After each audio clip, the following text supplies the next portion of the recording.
നമസ്കാരം. മാധ്യമജാലകത്തിന്റെ 326 എപ്പിസോഡിലേക്ക് സ്വാഗതം. വ്യക്തികളുടെ സ്വകാര്യതയും മാധ്യമ സ്വാതന്ത്ര്യവും എന്ന വിഷയം വീണ്ടും സമൂഹ ശ്രദ്ധ നേടാൻ കഴിഞ്ഞ ആഴ്ചയിലെ ഒരു കോടതി നടപടി കാരണമായി. ബ്രിട്ടീഷ് മാധ്യമ ഭീമൻ റൂപ്പർട്ട് മർഡോക്കും ഹാരി രാജകുമാരനും ഉൾപ്പെട്ട കേസിൽ കഴിഞ്ഞ ദിവസം ബ്രിട്ടീഷ് കോടതിയുടെ വിധി വന്നു. ഈ ആഴ്ചയിലെ മാധ്യമ വിചാരത്തിൽ ഡോക്ടർ സെബാസ്റ്റ്യൻ പോൾ അത് വിശകലനം ചെയ്യുന്നു.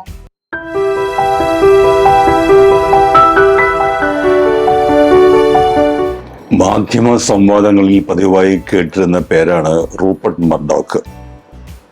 മാധ്യമ പ്രഭു, മാധ്യമ ചക്രവർത്തി എന്നിങ്ങനെ പല വിശേഷണങ്ങൾ അദ്ദേഹത്തിന് കിട്ടിയിട്ടുണ്ട്. സൂര്യൻ അസ്തമിക്കാത്ത മാധ്യമ സാമ്രാജ്യത്തിന്റെ അധിപനാണ് റൂപ്പർട്ട് മർഡോക്ക് എന്ന് പറയാറുണ്ട്. ലോകത്ത് എവിടെയെല്ലാം സൂര്യോദയമുണ്ടോ അവിടെയെല്ലാം മർഡോക്കിന്റെ പത്രവും ഇറങ്ങിയിട്ടുണ്ടാകും. അതാണ് സൂര്യൻ അസ്തമിക്കാത്ത മാധ്യമ സാമ്രാജ്യം എന്ന് പറയുന്നതിന്റെ പൊരുൾ. ബ്രിട്ടൻ അദ്ദേഹത്തിന്റെ ഒരു പ്രധാന പ്രവർത്തന കേന്ദ്രമാണ്. അദ്ദേഹത്തിന്റെ കമ്പനി, ബ്രിട്ടൻ ആസ്ഥാനമായി പ്രവർത്തിക്കുന്ന കമ്പനിയുടെ പേര് തന്നെ ന്യൂസ് ഗ്രൂപ്പ് ന്യൂസ് പേപ്പേഴ്സ് എന്നാണ്. ടാബ്ലോയിഡ് ജേർണലിസം ആണ് അദ്ദേഹത്തിന് ഏറെ പ്രിയങ്കരമായ ഒന്ന്. ലണ്ടനിലെ ടൈംസ് തുടങ്ങിയ പത്രങ്ങളൊക്കെ അദ്ദേഹത്തിന്റെ ഉടമസ്ഥതയിൽ ഉണ്ടെങ്കിലും tabloid journalism, news of the world, sun തുടങ്ങിയ പത്രങ്ങളൊക്കെ അദ്ദേഹത്തിന്റെ പ്രിയപ്പെട്ട പത്രങ്ങളായിരുന്നു. ന്യൂസ് ഓഫ് ദ വേൾഡ് ഇപ്പോൾ പ്രസിദ്ധീകരിക്കുന്നില്ല. സ്വകാര്യതാ ലംഘന കുറ്റം ചുമത്തി ചില കേസുകൾ ഒക്കെ വരികയും ഈ എഡിറ്റർ തന്നെ അറസ്റ്റിലാവുകയും ഒക്കെ ചെയ്തതിനെ തുടർന്ന് ലോകത്തിലെ ഏറ്റവും പ്രചാരം കൂടിയ ഞായറാഴ്ച പത്രം എന്ന ഖ്യാതി ഉണ്ടായിരുന്ന ന്യൂസ് ഓഫ് ദ വേൾഡ് അദ്ദേഹത്തിന് പൂട്ടേണ്ടി വന്നു. പിന്നീട് അതിന്റെ പ്രസിദ്ധീകരണം തുടങ്ങാൻ കഴിഞ്ഞിട്ടുമില്ല. ഇപ്പോൾ റൂപ്പർട്ട് മർഡോക്ക് പെട്ടെന്ന് വാർത്തയിൽ പ്രത്യക്ഷപ്പെട്ടിരിക്കുന്നത് അദ്ദേഹത്തിന്റെ രണ്ട് പത്രങ്ങൾക്കെതിരെ, ന്യൂസ് ഓഫ് ദ വേൾഡിനും സൺ എന്ന ടാബ്ലോയിഡ് പത്രത്തിനും എതിരെ ബ്രിട്ടനിലെ രാജകുമാരൻ ചാൾസ് രാജകുമാരന്റെ ഇളയ മകൻ ഹാരി നൽകിയ അപകീർത്തി കേസ് ഒത്തുതീർപ്പാക്കിയതിന്റെ അടിസ്ഥാനത്തിലാണ്. ഒത്തുതീർപ്പ് എന്ന് പറഞ്ഞാൽ വലിയ തുക, നിരുപാധികമായ മാപ്പ് അപേക്ഷിക്കുന്നുണ്ട്, ഖേദം പ്രകടിപ്പിക്കുന്നുണ്ട്. അതോടൊപ്പം വളരെ വലിയ ഒരു തുക എന്ന് വെച്ചാൽ 100 കോടി പൗണ്ട് ആണ് രാജകുമാരന് നഷ്ടപരിഹാരമായി മർഡോക്കിന്റെ ന്യൂസ് ഗ്രൂപ്പ് നൽകാൻ തയ്യാറായിരിക്കുന്നത്. 100 കോടി പൗണ്ട് എന്ന് പറയുമ്പോൾ ഇന്ത്യൻ രൂപയുടെ അടിസ്ഥാനമാക്കിയാൽ അത് 10,000 കോടി രൂപയാണ്. നമ്മുടെ നാട്ടിൽ ഏതെങ്കിലും മാധ്യമ സ്ഥാപനത്തിന് അപ്രകാരം ഒരു തുക നൽകി അപകീർത്തി കേസിൽ നിന്ന് രക്ഷപ്പെടാൻ കഴിയും എന്ന് ഞാൻ കരുതുന്നില്ല. പക്ഷേ മർഡോക്കിന് അതൊക്കെ സാധിക്കും. അദ്ദേഹത്തിന്റെ സ്വത്ത്, അത് അത്ര വിപുലമായ വമ്പിച്ച സമ്പത്തിന് അധിപനാണ് അദ്ദേഹം. സെൻസേഷണൽ ആകാവുന്ന എന്തും വാർത്തയാക്കി ലാഭം കൊയ്യുന്ന മാധ്യമ തന്ത്രമാണ് റൂപ്പർട്ട് മർഡോക്കിന്റെ മാധ്യമ സ്ഥാപനങ്ങൾ എന്നും അനുവർത്തിച്ചു പോന്നിരുന്നത്. വ്യക്തികളുടെ സ്വകാര്യത, വാർത്ത കൊണ്ട് അവർക്കുണ്ടാകുന്ന നഷ്ടങ്ങൾ, ഇതൊന്നും അവർ കാര്യമാക്കിയിരുന്നതേയില്ല. ബ്രിട്ടീഷ് രാജകുമാരി ഡയാനയുടെ അപകട മരണത്തിൽ അവസാനിച്ച ഒരു പാപ്പരാസി വാർത്ത ശേഖരണ കൃത്യമാണ് കോടതിയിൽ എത്തിയത്. എന്താണ് മർഡോക്കിന്റെ പത്രങ്ങൾക്കെതിരെ ഉന്നയിക്കപ്പെട്ട കുറ്റം? സ്വകാര്യതാ ലംഘനം എന്നുള്ളതാണ്. സ്വകാര്യ ഡിറ്റക്റ്റീവുകളെ ഉപയോഗിച്ചുകൊണ്ട് വ്യക്തികളുടെ സ്വകാര്യതയിലേക്ക് കടന്നു ചെന്ന് അവരെ സംബന്ധിക്കുന്ന വിവരങ്ങൾ ചോർത്തിയെടുത്ത് അത് പ്രസിദ്ധപ്പെടുത്തുക, അത് വാർത്തയാക്കുക. വളരെ ഹീനമായ, മ്ലേച്ഛമായ പ്രവൃത്തിയാണ് ന്യൂസ് ഓഫ് ദ വേൾഡും സണ്ണും ഈ തരത്തിലുള്ള ടാബ്ലോയിഡ് പത്രങ്ങൾ നടത്തിക്കൊണ്ടിരുന്നത് എന്ന കാര്യത്തിൽ ആർക്കും സംശയമില്ല. ഗാർഡിയൻ തുടങ്ങി മാധ്യമ നൈതികത, ധാർമ്മികത, അവയുടെയൊക്കെ എല്ലാ തത്വങ്ങളെയും മുറുകെ പിടിക്കുന്ന പത്രങ്ങൾ ഇറങ്ങുന്ന ഇംഗ്ലണ്ടിൽ തന്നെയാണ് ഈ ടാബ്ലോയിഡ് ജേർണലിസവും പുഷ്ടി പ്രാപിച്ചത്. ഈ ടാബ്ലോയിഡ് ജേർണലിസത്തിന്റെ ഇരയായിരുന്നു ഡയാന രാജകുമാരി, ഇപ്പോഴത്തെ രാജാവ് ചാൾസിന്റെ മുൻപത്തെ ഭാര്യ. പാപ്പറാസി എന്ന വാക്ക് നമുക്ക് കേട്ട് പരിചയമുണ്ട്. വ്യക്തികളുടെ സ്വകാര്യതയെ ഭേദിച്ചുകൊണ്ട് സ്വകാര്യമായ ചിത്രങ്ങൾ എടുക്കുന്നതിന് അതിനുവേണ്ടിയുള്ള തത്രപ്പാടിൽ എന്തും ചെയ്യാൻ മടിക്കാത്ത ഒരു വിഭാഗത്തെയാണ് പാപ്പറാസികൾ എന്ന പേരിൽ നമ്മൾ അറിയുന്നത്. ഈ പാപ്പറാസികളുടെ അനുധാവനത്തെ ഭയന്ന് അവരിൽ നിന്ന് രക്ഷപ്പെടുന്നതിന് വേണ്ടിയുള്ള പലായനത്തിൽ ഒരു തരത്തിലുള്ള ഒരു മരണപ്പാച്ചിൽ, അതിലുണ്ടായ റോഡ് അപകടത്തിലാണ് ഡയാന മരിച്ചത്. ആ ഡയാന രാജകുമാരിയുടെ ഇളയ മകനാണ് ഈ ഹാരി, ചാൾസിന്റെയും മകൻ. അപ്പോൾ സ്വകാര്യതാ ലംഘനം ആണ് ഹാരി ഈ പത്രങ്ങൾക്കെതിരെ ഉന്നയിച്ച കുറ്റം. സ്വകാര്യതാ ലംഘനം എന്ന് പറയുമ്പോൾ അതിൽ ഇന്ത്യയിൽ തന്നെ ഇപ്പോൾ സ്വകാര്യത എന്നത് മൗലികാവകാശമാണ്. സ്വകാര്യത മാധ്യമങ്ങൾക്കെന്നല്ല ആർക്കും ലംഘിക്കാൻ പാടില്ലാത്ത ഒരു വ്യക്തിയെ സംബന്ധിച്ച് ഏറ്റവും പ്രധാനപ്പെട്ട അവകാശമാണ് സ്വകാര്യത. അതാണ് വാർത്ത സൃഷ്ടിക്കുന്നതിന് വേണ്ടി ഈ സ്വകാര്യ ഡിറ്റക്റ്റീവുകളും മറ്റുമൊക്കെ ചേർന്ന്, പാപ്പറാസികളും ഒക്കെ ചേർന്ന് അത് ഭേദിച്ചുകൊണ്ടിരുന്നത്. ഈ സ്വകാര്യ ജീവിതത്തിന് അത് നമ്മുടെ ഒരു അവകാശമാണ്. 1996 മുതൽ 2011 വരെയുള്ള ആ കാലം, ഡയാന ജീവിച്ചിരുന്ന കാലം, ആ കാലത്തെ ഈ പത്രങ്ങളുടെ പ്രവർത്തനം തനിക്കും തൻ്റെ അമ്മയ്ക്കും എത്രമാത്രം ക്ലേശകരമായിരുന്നു എന്ന് കാണിച്ചുകൊണ്ടാണ് ഹാരി രാജകുമാരൻ കേസ് ഫയൽ ചെയ്തത്. ടാബ്ലോയിഡ് ജേർണലിസത്തിനെതിരെയുള്ള ഒരു കുറ്റവിചാരണ കൂടിയായിരുന്നു ഈ കേസ്. കേസിന്റെ അവസാനം എന്ത് സംഭവിക്കും എന്ന് നമുക്ക് പറയാൻ കഴിയില്ല. ഒരുപക്ഷെ കേസ് മോശമായി തരാൻ സാധ്യതയുണ്ട് എന്ന അറിവിൽ നിന്നായിരിക്കാം മർഡോക്കിന്റെ കമ്പനി ഇത്ര വലിയ 10,000 കോടി രൂപയുടെ നഷ്ടപരിഹാരത്തിൽ കേസ് ഒത്തുതീർപ്പാക്കുന്നത്. നമ്മൾ ഇതിൽ നിന്ന് ചില കാര്യങ്ങളൊക്കെ പഠിക്കേണ്ടതുണ്ട്. ടാബ്ലോയിഡ് ജേർണലിസം ആയാലും ഏത് തരത്തിലുള്ള ജേർണലിസം ആയാലും ചില തത്വങ്ങൾ, വ്യക്തിയുടെ സ്വകാര്യത, വ്യക്തിയുടെ മറ്റ് ഇതര അവകാശങ്ങൾ, അവന്റെ സ്വകാര്യ ജീവിതം അത് അവന് സംരക്ഷിക്കാൻ അവന് അവകാശമുണ്ട്. ഇങ്ങനെ ഒട്ടേറെ കാര്യങ്ങൾ ഒക്കെ ഈ വിഷയത്തിൽ വരുന്നുണ്ട്. സ്വതന്ത്രവും നീതിപൂർണവുമായ മാധ്യമ പ്രവർത്തനത്തിന് അപകീർത്തി കേസുകൾ പലപ്പോഴും തടസ്സമാകാറുമുണ്ടെന്ന് ഡോക്ടർ സെബാസ്റ്റ്യൻ പോൾ ഓർമ്മിപ്പിക്കുന്നു. വികസിത രാജ്യങ്ങളിൽ അപകീർത്തി കേസ് സിവിൽ നിയമങ്ങളുടെ പരിധിയിലാണ് പരിഗണിക്കപ്പെടുന്നത്. എന്നാൽ ഇന്ത്യയിൽ അത് ഇപ്പോഴും ക്രിമിനൽ കുറ്റകൃത്യമായാണ് കണക്കാക്കപ്പെടുന്നത്.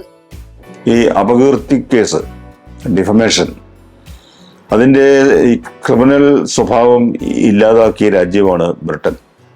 അവിടെ അപകീർത്തി ഉണ്ടെങ്കിൽ സിവിൽ കോടതിയിൽ പോകണം, നഷ്ടപരിഹാരം ആവശ്യപ്പെടണം. ഇന്ത്യയിൽ സ്ഥിതി വ്യത്യസ്തമാണ്. ഇന്ത്യയിൽ അപകീർത്തി എന്ന് പറഞ്ഞാൽ ഇപ്പോൾ ആരും സിവിൽ കോടതിയിൽ പോകാറില്ല. എല്ലാവർക്കും ആവശ്യം പോലീസിനെ ഉപയോഗപ്പെടുത്തി അറസ്റ്റ്, റിമാൻഡ്. അങ്ങനെ ഡിഫമേഷൻ ആർക്കെതിരെയാണ് ആരോപിക്കപ്പെടുന്നത് അവരെ കഴിയുന്നത്ര ഉപദ്രവിക്കുക, ബുദ്ധിമുട്ടാക്കുക. ഈ യഥാർത്ഥത്തിൽ കോടതി നൽകുന്ന അല്ല ശിക്ഷ, സെന്റൻസ് അല്ല ശിക്ഷ, മറിച്ച് പ്രൊസീജിയർ, ആ സെന്റൻസിലേക്ക് എത്തുന്നത് വരെയുള്ള നടപടിക്രമം ആണ് യഥാർത്ഥ ശിക്ഷ എന്ന് പറയാറുണ്ട്. ഇന്ത്യയെ സംബന്ധിച്ച്, ഇന്ത്യൻ കോടതികളെ സംബന്ധിച്ച് അത് വളരെ ശരിയാണ്. ഇന്ത്യയിൽ ഡിഫമേഷൻ അത് ക്രിമിനൽ കുറ്റമാണ്. അതിൻ്റെ ക്രിമിനൽ സ്വഭാവം എടുത്തു കളയണം, അത് സിവിൽ സ്വഭാവത്തിലുള്ള ഒരു കുറ്റമാക്കി മാറ്റണം എന്ന് ആവശ്യം നമ്മൾ പലപ്പോഴും ഉന്നയിക്കാറുണ്ട്. പക്ഷേ പുതുതായി വന്ന ന്യായ സംഹിതയിലും ഒരു മാറ്റവും വരുത്തിയിട്ടില്ല. ഡിഫമേഷൻ എന്നാൽ ഒരു ക്രിമിനൽ ഒഫൻസ് ആണ്.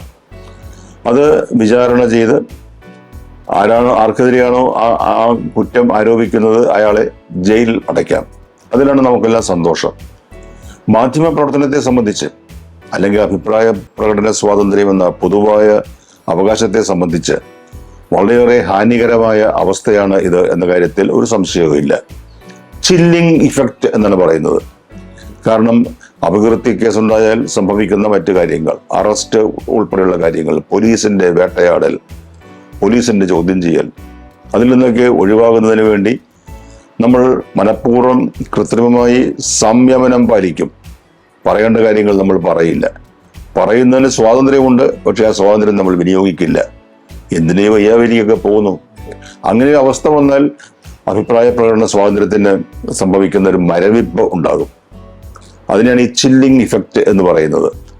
പക്ഷേ ഇതെല്ലാം ആണെങ്കിലും ലോകത്തെല്ലായിടത്തും, യുണൈറ്റഡ് സ്റ്റേറ്റ്സിലും യുണൈറ്റഡ് കിങ്ഡം, അങ്ങനെ ഏത് രാജ്യം എടുത്താലും അവിടെയല്ലേ പരിഷ്കൃതമായ ഏത് രാജ്യത്തും ഡിഫമേഷൻ എന്നത് ക്രിമിനൽ കുറ്റം അല്ലാതാക്കി കഴിഞ്ഞിട്ടും, ഇതിന് ശ്രീലങ്ക പോലും, അവിടെയും അത് ഒരു ക്രിമിനൽ കുറ്റമല്ല.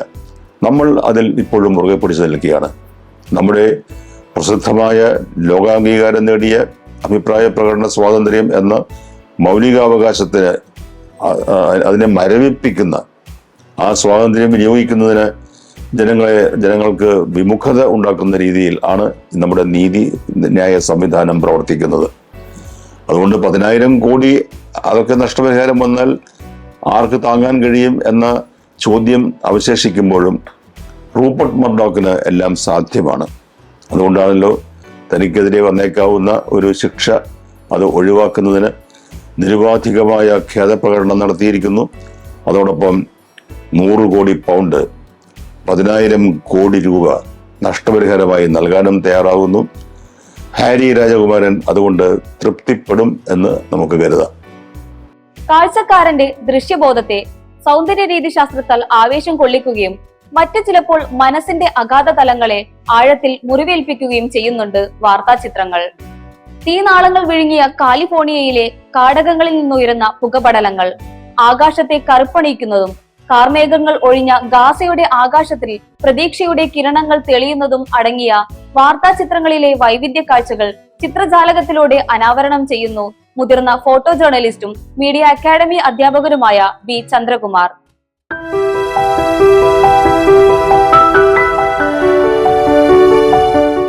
2025 വാർത്താചിത്ര ജാലകം തുറക്കുന്നത് അമേരിക്കയിലെ കാലിഫോർണിയയിലെ അഗ്നിബാധ ദൃശ്യങ്ങളിലേക്കാണ്.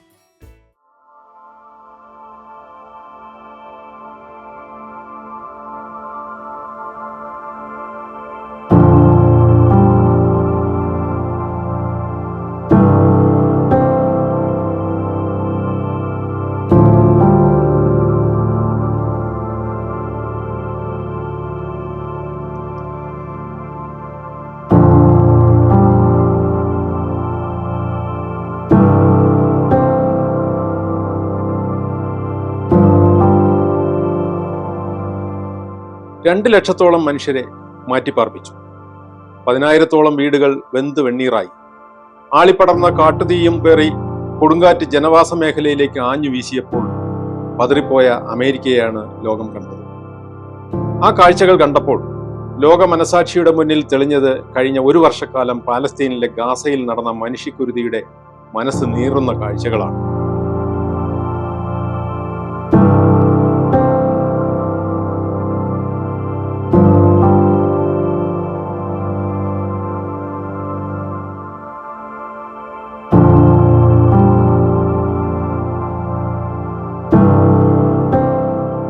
എന്തായാലും അമേരിക്കയുടെ കൂടി സഹായത്തോടെ ഗാസയിൽ ഇസ്രായേൽ നടത്തിവന്ന യുദ്ധത്തിന് വെടിനിർത്തൽ പ്രഖ്യാപിച്ചു.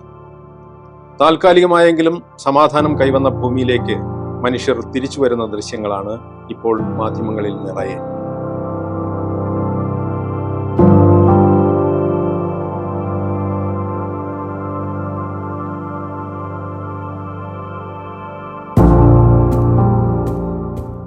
അമേരിക്കൻ പ്രസിഡന്റിന്റെ 2ാം ഊഴം ആരംഭിച്ചു. പുതിയ പ്രസിഡന്റായി ഡൊണാൾഡ് ട്രംപ് അധികാരമേറ്റു.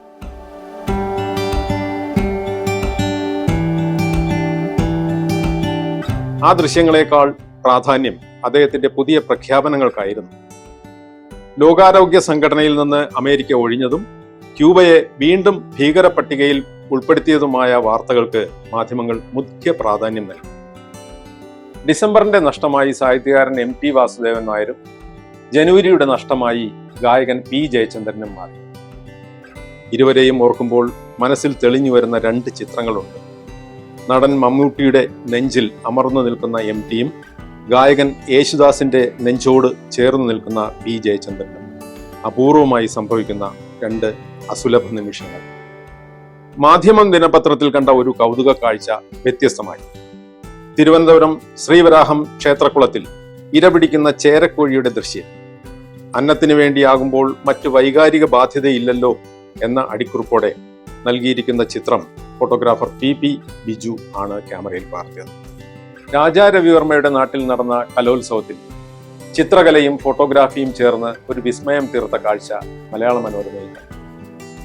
ഫോട്ടോഗ്രാഫർ അരവിന്ദ് ബാല എടുത്ത ഫോട്ടോയിൽ രവിവർമ്മ കഥാപാത്രങ്ങളുടെ പശ്ചാത്തലം ചിത്രകലാ മത്സര വിജയി സാധികയാണ് വരച്ചു ചേർത്തത്. 63ാമത് സംസ്ഥാന സ്കൂൾ കലോത്സവം തിരുവനന്തപുരത്ത് സമാപിച്ചു. അതിന്റെ വർണ്ണചിത്രങ്ങളായിരുന്നു പത്രങ്ങൾ നിറയെ. കലോത്സവത്തിൽ പണിയ നൃത്തം അവതരിപ്പിച്ച പാലക്കാട് എടപ്പലം സ്കൂളിലെ വിദ്യാർത്ഥി സംഘം വിഴിഞ്ഞം തുറമുഖം കാണാനെത്തിയപ്പോൾ എടുത്ത ദൃശ്യം വ്യത്യസ്തമായി. താരോദയങ്ങളുടെ ഭൂമികയാണ് സ്കൂൾ കലോത്സവ വേദി. കലാപ്രതിഭകളെ അടയാളപ്പെടുത്തുന്നതിനൊപ്പം രസകരവും ചിന്തോദീപകവുമായ നിരവധി തലക്കെട്ടുകളും കലോത്സവ വാർത്തകൾ നമുക്ക് സമ്മാനിക്കുന്നു. വാക്കിലെ ശരിയിൽ SP പ്രിൻസ് ആ കൗതുകം പങ്കുവയ്ക്കുന്നു.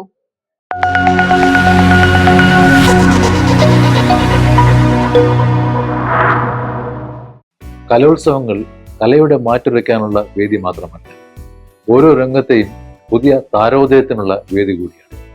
അതുകൊണ്ട് തന്നെ സംസ്ഥാന സ്കൂൾ യുവജനോത്സവത്തിനും സർവകലാശാല യുവജനോത്സവത്തിനുമൊക്കെ നമ്മുടെ പത്രങ്ങൾ വലിയ പ്രാധാന്യമാണ് നൽകുന്നത്. പേജുകൾ തന്നെ അതിന്റെ കവറേജിനായി അവർ മാറ്റിവെക്കാറുണ്ട്.